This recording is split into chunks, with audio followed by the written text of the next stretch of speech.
Ça fait longtemps, ça fait trop longtemps, beaucoup trop longtemps. Comment vous dire, ma santé, c'est vraiment les montagnes russes en ce moment. Il y a des jours comme aujourd'hui, c'est des jours où ça va plutôt bien. Et puis il y a des jours où j'ai des migraines terribles, où je suis au fond du trou, que je suis fatiguée, que je m'endors sur place. Aujourd'hui, je m'étais dit que c'était le moment de vous faire une petite vidéo et vous donner déjà des nouvelles. Cette dernière année, il y a eu plein de choses, autant au niveau des perroquets eux-mêmes, je vais vous raconter un peu l'histoire de tous ceux qui sont là, que vous ne connaissez pas. Autant aussi au niveau de l'association, ça bouge, et puis aussi au niveau personnel, professionnel, il y a pas mal de choses aussi qui sont en train de changer. L'idée de cette vidéo aujourd'hui, c'est de vous raconter tout ça. Avant tout, que vous mettiez en commentaire de cette vidéo des questions que vous auriez par rapport à vos oiseaux personnels. Et puis, on va pouvoir un petit peu comme ça faire des vidéos à thème sur les différentes questions que vous avez. Ou alors, si vous avez des sujets que vous avez envie que j'approfondisse, c'est avec plaisir. Mais c'est vrai que, outre le fait d'avoir des problèmes de santé cette dernière année, j'ai aussi eu un peu le manque d'inspiration. Avec les actualités, j'ai tellement abordé le thème que je suis un petit peu en panne d'idées. Donc je ne sais pas ce que vous avez besoin de savoir, je ne sais pas ce que vous aimeriez apprendre, que je puisse avoir un peu d'inspiration, puis toujours vous être utile. C'est ça moi qui m'importe, c'est de pouvoir être utile aux gens qui recherchent des informations pertinentes et intéressantes sur les perroquets. Dans les nouvelles, alors on va commencer par ma santé. Comme je vous ai dit, c'est pas rétabli. J'ai encore pas mal de choses à droite, à gauche, des hauts, des bas. Il y a des jours où j'arrive juste à m'occuper des oiseaux le minimum, ce qui veut dire leur donner à manger, donner un petit coup vite fait de nettoyage. Et puis les choses qui me prenaient à l'époque 20 minutes le matin pour leur préparer les gamelles et leur donner à manger, maintenant il faut compter 1 heure et demie pour que j'arrive à faire à peu près la même chose. Et puis pareil le soir, quand je les couche, outre le fait de faire des choses avec eux qui prend du temps, juste le coucher en lui-même qui me prenait 15 minutes avant, là j'ai besoin d'une demi-heure à presque 1 heure selon les soirs. Mais sinon, c'est quand même sur une pente, on va dire, de stabilisation. Et ça c'est agréable, au moins ça continue pas à se dégrader. Et je peux commencer à trouver un rythme qui est un rythme très lent, mais un rythme quand même pour arriver à avancer un petit peu dans les choses. Au niveau professionnel, j'ai cessé toute collaboration avec mon ancien travail. J'ai été en arrêt maladie là pendant 1 année. Je suis toujours en arrêt maladie actuellement, en attente en fait d'une rente invalidité. Mais ce qui me permet à mon rythme, pouvoir me concentrer sur l'association. Donc l'Académie des perroquets, c'est vraiment le truc qui me permet de me lever le matin. Donc c'est vraiment devenu essentiel en fait à ma vie. Même si à l'heure actuelle, j'y consacre pas tout le temps que j'aimerais y consacrer parce que j'y arrive pas. L'association en fait grandit gentiment, on commence à avoir quelques bénévoles qui sont formés, qui sont prêts aussi pour nous donner des coups de main dans tout ce qui est gestion, page, Facebook, Internet, le site, etc. On a une boutique en ligne. Alors actuellement, on livre qu'en Suisse parce que les frais de port pour la France sont vraiment hors de prix. Mais on a une boutique en ligne où on propose nos jouets qu'on fait nous-mêmes. On a aussi des mélanges de graines. On a des fruits et légumes secs. On a aussi nos formations qui sont planifiées. Là, il y a la prochaine, c'est le 6 mai. C'est donc AB. On fait la formation cours générale qui est en fait la pyramide de Maslow, le bien-être du perroquet pour apprendre à bien s'occuper de son oiseau. Je vous mettrai toutes les informations dans la description et en commentaire. Comme ça, vous pouvez aller jeter un petit coup d'œil. Si vous voulez un petit peu vous joindre à l'aventure, c'est avec grand plaisir, même du soutien moral, c'est déjà toujours ça de prix. Donc, en ce qui concerne ensuite ici, vous voyez, j'ai des oiseaux que la plupart d'entre vous ne connaissent pas. On va faire un petit peu le tour. Dans les oiseaux qui ne sont plus là, il y a Haïku qui a trouvé une nouvelle famille pour la vie, donc le petit Pionus que vous connaissez. Par contre, les mauvaises nouvelles, il y a Nairobi, qui je vous avais présenté, cette petite calopsite qui n'avait qu'une aile.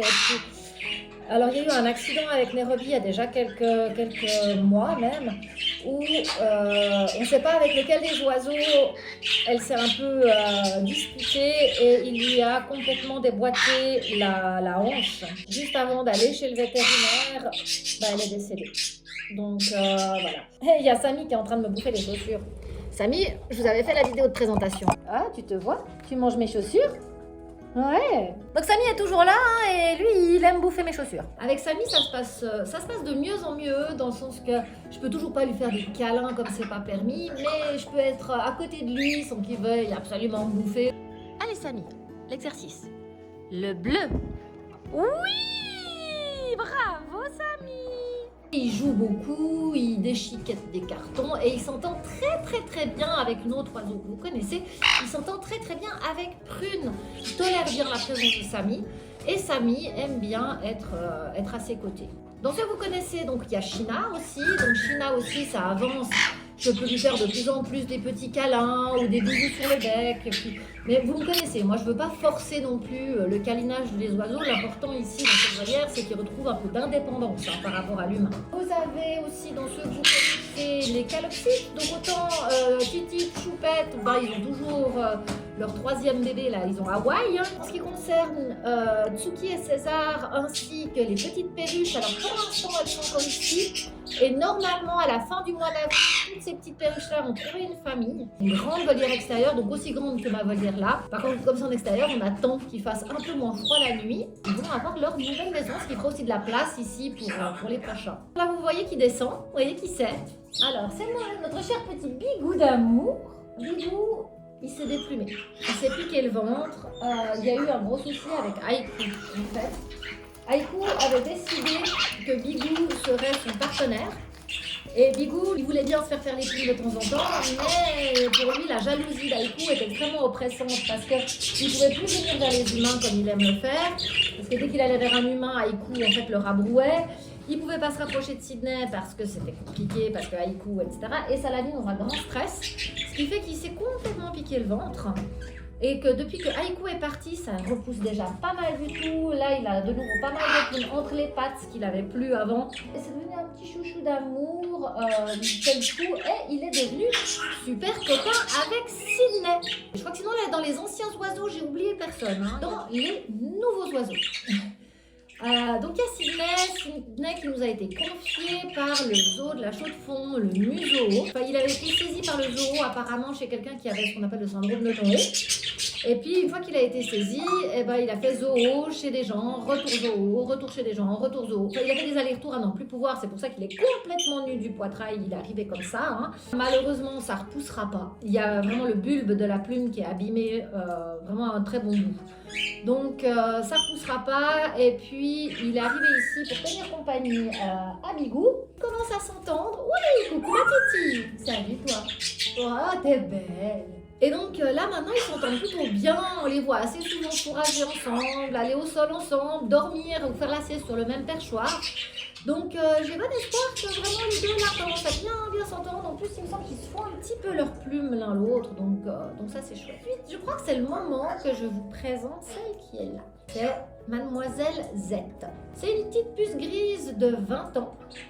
21 même maintenant je pense, et qui a vécu dans une famille qu'il aimait très fort, hein, avec un monsieur qui aimait beaucoup cet oiseau. Il y avait beaucoup de méconnaissances, beaucoup de choses que les gens, ces gens-là ne savaient pas, mais par contre c'est vrai qu'elle était très attachée à son monsieur, et quand monsieur est décédé, avec madame, c'était plus compliqué et puis madame avait beaucoup de peine en fait de voir cet oiseau qui était triste du départ de ce monsieur, du décès de monsieur. Et cette dame m'a contactée et puis elle nous a confié Z. Elle a besoin d'être constamment rassurée. Et ça, j'en ferai une vidéo vraiment à part où je vais parler d'elle et de toute son histoire plus tard. Pour l'instant, c'est pas le moment. Et puis, voyez, hein, c'est ma petite pupuce. Alors elle aussi, hein, toute déplumée du bidon quand elle est arrivée. Elle a quelques plumes qui repoussent sur les épaules, mais on voit bien que la majorité des plumes ne repousseront pas. Il n'y a même pas d'un départ de début de quoi que ce soit. C'est un amour de vie. Et puis dans le dernier arrivé que je vais vous présenter, c'est Darwin. Hey Darwin! Oui! Salut copain! Oui, salut copain! C'est un gris qui est arrivé ici il y a quelques mois maintenant, pas beaucoup. C'est un gris qui est aussi très câlin, il est un peu piqué sur le devant, mais il a encore plein de duvet et tout, donc ça j'ai pas peur que ça... Je pense que ça va bien repousser dès le moment où il va avoir la bonne alimentation. Je ne connais pas grand chose de son passé. Ce que je sais, c'est que cet oiseau était un couple, le couple a divorcé. L'oiseau a été confié à la mère du mari. Et elle s'en est occupée pendant 4 ou 5 ans, mais par contre, son mari à elle, donc le père du premier propriétaire de Darwin, ne s'entendait pas avec l'oiseau. Et ça causait de grosses tensions dans le couple. Le fils ne voulait pas récupérer l'oiseau. Et puis elle nous a contactés et puis elle nous l'a confié. Il a beaucoup de vocabulaire. Oui, Darwin! Oui, Darwin! Ouh, salut copain! Ouh! Beaucoup de vocabulaire. Il tousse comme un homme qui tousse, un vieil homme qui aurait un gros problème de fumée, comme ça, il tousse. Et puis, il est un peu injurieux, il a quelques gros mots à son répertoire, mais c'est en train gentiment de changer. Puis par contre, c'est un amour pour faire des câlins. Donc là, actuellement, je suis en train vraiment de préparer Z, et puis comme elle s'entend de mieux en mieux avec Darwin, l'idéal, quand ils seront prêts, c'est un moment, ce serait de les placer ensemble. Hein, ça, c'est des oiseaux à placer. Samy aussi sera un oiseau à placer, mais Samy, il faut vraiment se dire que c'est pas l'oiseau que vous allez avoir pour lui faire des câlins. Hein, c'est vraiment un oiseau qui aime beaucoup jouer, qui aime beaucoup de jeux de réflexion. Mais par contre, c'est pas l'oiseau que vous allez avoir comme ça et pouvoir câliner. Et puis même pour pouvoir le déplacer, le faire rentrer en cage, ça peut être très compliqué. Je verrais plutôt Samy dans une grande volière, un peu comme ici, avec d'autres oiseaux pour tenir compagnie à un autre gris ou autre. Mais bon, il n'y en a aucun qui c'est vraiment urgent à placer. Surtout que, comme j'ai dit, les petites perruches vont partir, ça va faire de la place. Mais ça tourne bien, dans le sens que moi, être là avec eux, avec les oiseaux, c'est ça qui me fait du bien pour ma santé. Donc, et puis heureusement que j'ai ma collègue, hein, il y a Capucine, que je vous avais déjà présentée sur la chaîne, et puis qui, elle, a le sanctuaire. De son côté, elle en a 11 ou 12, bientôt 13. Et elle, à part ses propres oiseaux, c'est beaucoup des oiseaux qui sont handicapés, qui ont besoin de soins particuliers, qui ne sont pas forcément plaçables dans les 10 prochaines années. Et puis là, si vous aviez mon point de vue, je vais essayer de vous le montrer. On ne peut que comprendre qu'on est aimé et entouré. Ou que je regarde, là il y a un oiseau qui me regarde. Là vous avez les petits, là la grosse, puis là vous tournez les yeux. Et qu'est-ce que vous avez? Vous avez là Darwin. Là vous avez un chinois. Et là vous avez le Samy. Et puis là vous avez la Z. Et là vous avez encore Signé. Comment ne pas se sentir bien et ne pas arriver à prendre tout cet amour que les perroquets vous donnent et puis ne pas en faire quelque chose de beau, hein? Oui, ça c'est mes lunettes. Oui. Vous voyez, c'est des belles choses et c'est grâce à ça que je tiens le coup. Donc voilà pour les nouvelles. Je vous parlerai dans la prochaine vidéo que je tournerai. On va parler d'Mademoiselle. Je vais vous parler de la problématique qu'elle avait à son arrivée et quelle méthode, on va dire, j'ai utilisée et qu'est-ce que j'ai fait, qu'elle se sorte en fait de son anxiété et de l'état dans lequel elle était en arrivant. Dès le moment où vous avez envie que je parle de quelque chose, ou que vous avez des idées, ou que vous voudriez que j'approfondisse certains sujets ou autre, n'hésitez pas, vous mettez un commentaire et comme ça, je saurai un petit peu ce dont vous avez besoin et sur quoi on va travailler. Sur ce, je vous fais à tous de gros bisous, prenez soin de vous et à très vite.